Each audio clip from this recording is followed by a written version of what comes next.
Mẫu câu giao tiếp tiếng Lào bố mẹ cần nắm để trò chuyện với trẻ nhỏ. Phần 3. Không nói chuyện nữa. บ่ต้องร่วมกันอีก Mình đi dạo nhé. เฮาไปเลาะเด้อ Mình ra ngoài đi. เฮาออกไปนอกไป Con nói to quá. ลูกเว้าแห้งโพด Đừng ngại, đừng xấu hổ. บ่ต้องขี้อาย Con thật là ngọt ngào, dễ thương. ลูกเป็นตาแพง Con có muốn thử cái này không? ลูกอยากลองอันนี้บ่ Thử đi. ลองแม้ Cố gắng thêm chút nữa con. พยายามเติมน้อยหนึงลูก Con có thấy điện thoại của mẹ ở đâu không? ลูกเห็นโทรศัพท์แม่อยู่ไสบ่ Cái này có được không con? อันนี้ได้บ่ลูก Nó có vừa không hay là to quá con? อันนี้พอดีบ่หรือว่าใหญ่โพด Bố đi làm rồi con ạ. พ่อไปเฮ็ดเวียกแล้วลูก Kể thêm đi con. เล่าอีกแม่ลูก Con làm được mà. ลูกต้องเฮ็ดได้ Mình phải đi cùng nhau nhé.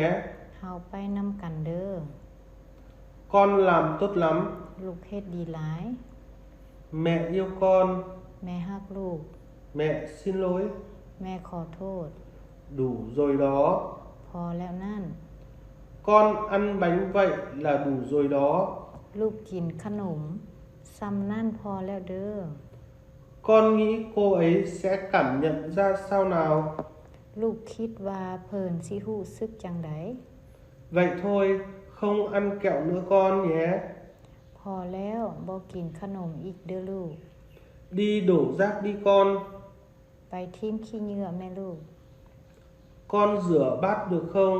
ลูกล้างถ้วยได้บ่ Giặt quần áo đi con.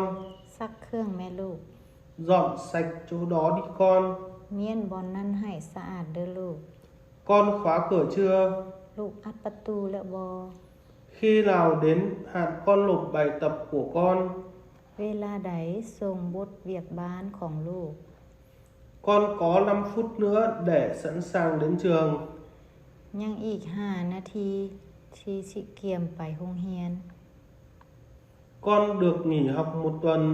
ลูกได้พักเรียน1 อาทิตย์ Tối nay ăn gì nhỉ? แรงนี้สิกินหยังน้อ Ai nấu ăn tối nay nhỉ? ไผสิแต่งกินแรงนี้น้อ Nhắm mắt lại và đếm 1 đến 10 để ngủ nhé. ลับตาและนับ1 หา 10และนอนเด้อ Con lại thắng mẹ rồi. ลูกชนะแม่แล้ว Ngủ ngon nhé. นอนหลับเด้อ Con ngủ ngon không?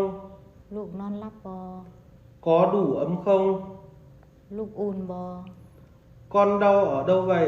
ลูกเจ็บอยู่ไส Con phải ngoan với chị đấy nhé. ลูกต้องฮู้ความกับเอื้อยเด้อ Phép lịch sự của con ở đâu? ความสุภาพของลูกอยู่ไสแล้ว Sao con dám nói với mẹ như vậy hả? ลูกคือเฮ็ดแบบนั้นกับแม่ Nhanh lên con. ไว้แม่ลูก